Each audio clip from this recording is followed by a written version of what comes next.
9 years. That's how long it took me to go from nothing to financial freedom. But if I knew these 9 rules from the start, I could have done it in 4 years. Rule 1, find your financial freedom number. Imagine waking up tomorrow and you don't have to work. Not because you're on vacation or sick, because you don't need to. Your money makes money, and that money pays for everything. There's a number where that becomes real. Here's how to find yours. Take your yearly expenses, multiply it by 25. That's it. If you spend $40,000 a year, you need $1 million. If you spend $30,000, you need $750,000. I'm sure you're wondering, why multiply by 25? Well, back in the 90s, 3 professors at Trinity University studied 70 years of markets. Every crash, every recession, the worst of the worst. They wanted to know, how much do you need so you never run out? The answer was 25. 25 times what you spend in a year. That's where your money grows faster than you spend it. Your investment never shrinks. It just keeps going forever. Now, here's why knowing your financial freedom number matters. Most people say they want financial freedom, but ask them what that actually means. They have no idea. They want a lot of money. They want enough. That's not a goal. That's a wish. But once you know your number, you can track it. Every month you know if you've moved forward or backward. So find your number. Take your yearly expenses, multiply by 25. Now you have a concrete target. Rule 2, cut $1 to save $25. In Rule 1, we multiplied your yearly expenses by 25.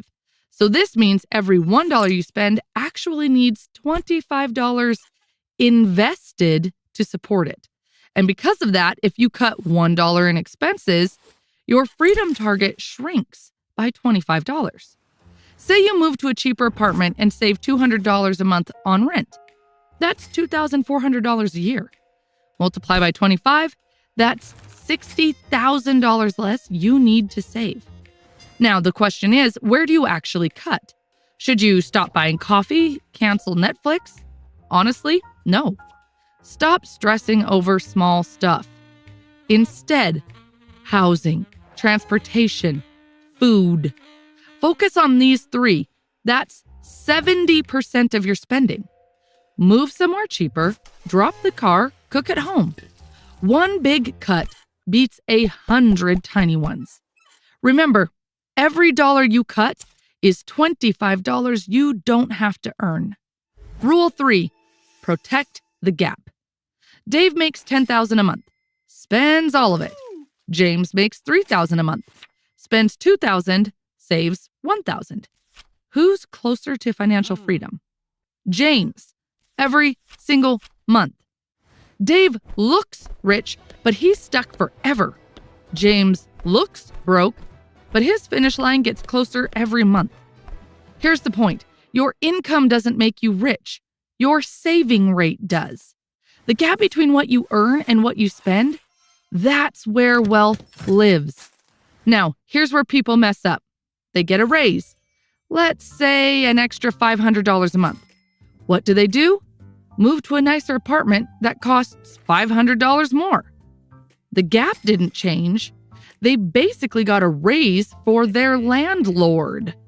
This is called lifestyle inflation. Your income goes up, but your expenses go up with it. So you never actually get ahead. Your freedom number keeps moving further away. You'll be running forever. Protect the gap. That's the whole game. Rule 4, build your foundation. Okay, you know your number. You're cutting expenses. You're protecting the gap. Now you're excited. You want to start investing. You want to see that number grow. Hold on. Slow down. If you skip this step, you're going to start and then stop. Life is going to punch you in the face and you'll be right back where you started. Before you invest a single dollar, you need to build a foundation. Here's how. Step 1, save $1,000 fast. This is your oh shit money. Phone cracks, car breaks, bill hits. Without this, small emergencies become debt. You go backwards. Step 2, kill high-interest debt. If you're paying 15% interest on a loan, it doesn't make sense to start investing in the stock market for an 8% return. You're losing money. Kill the debt first. Paying off a 15% loan is a 15% guaranteed return. No stock can promise you that. Step 3, build your opportunity fund. This is 3 to 6 months of expenses, just sitting there, ready. This is your hell yes money. Imagine a great opportunity shows up. A friend wants to start a business with you. You find a course that could teach you a skill that doubles your income. A chance to move to a city with better jobs. If you have 6 months saved up, you can say yes. You can take the risk. You have room to breathe. But if you're living paycheck to paycheck, you're trapped. You have to say no to everything. So to recap, step 1 stops emergencies from becoming debt. Step 2 kills the debt you already owe. And step 3 lets you say yes when opportunity knocks on the door. That is your foundation. Only after this, you start investing for financial freedom. Rule 5, stop dragging dead weight. You set your financial freedom number. You know exactly where you're going. But then you look around. There's an expensive car with 3 years of payments left, a house that eats half your income, a lifestyle you committed to before you even knew what financial freedom was. These old decisions are now anchors. They're keeping you stuck. Here's where people mess up. They say, but I already bought the house. I already signed the lease. I already committed. So they try to reach financial freedom while dragging all this weight behind them. There's a name for this in psychology, the sunk cost fallacy. You keep doing something just because you already put time, money, and energy into it, even when it's hurting you today. But here's the truth. The past is past. What you already spent has zero impact on what you should do next. Ask yourself one question. If I were starting fresh today, knowing what I know now, would I make this same decision? If no, it might be time to let it go. Sell the house. Move somewhere cheaper. Get rid of the car. Yes, it feels like a step backward, but it might be the very thing that sets you free. Trust me, I know this is hard. I spent 4 years getting my bachelor's and 2 years getting my MBA, built a corporate career, then walked away to grow this YouTube channel. It felt like wasting everything, but those years weren't wasted. They just weren't my future. Rule 6, invert.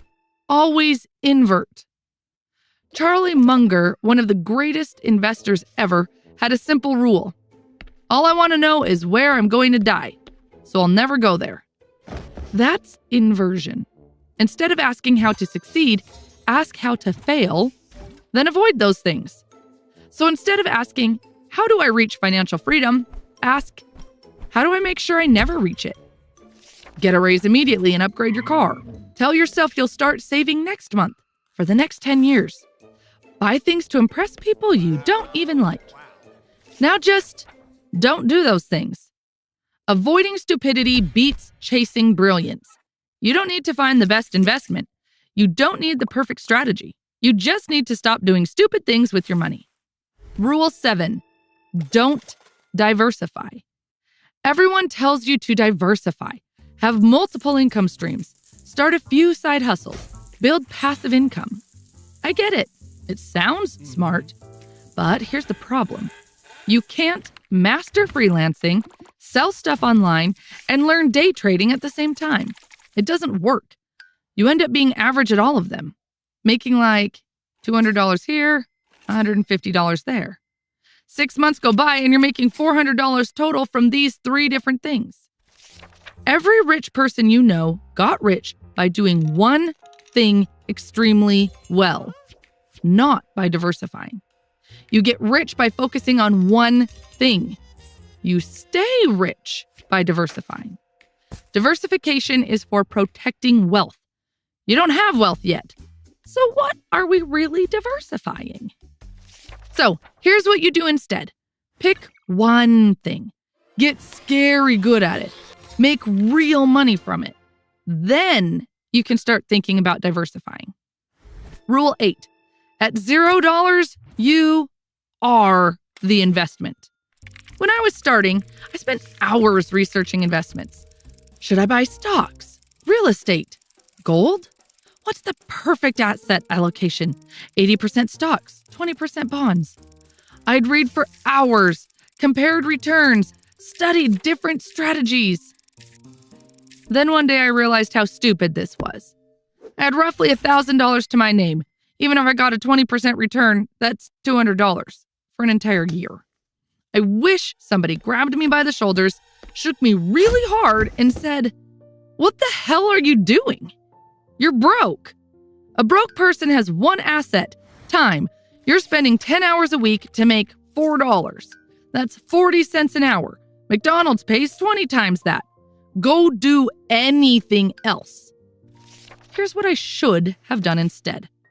Put that $1,000 into a certification, a course, a skill. Within a year, I could have been making $1,000 more per month. That's not a 10% return. That's a 1,200% return. The stock market can wait. You are the asset. Invest in yourself first. Rule 9. Create imbalance in your life. Everyone talks about work-life balance. Let me tell you something. Everything worthwhile in life is created because of imbalance. When you passed that difficult exam, you didn't study balanced.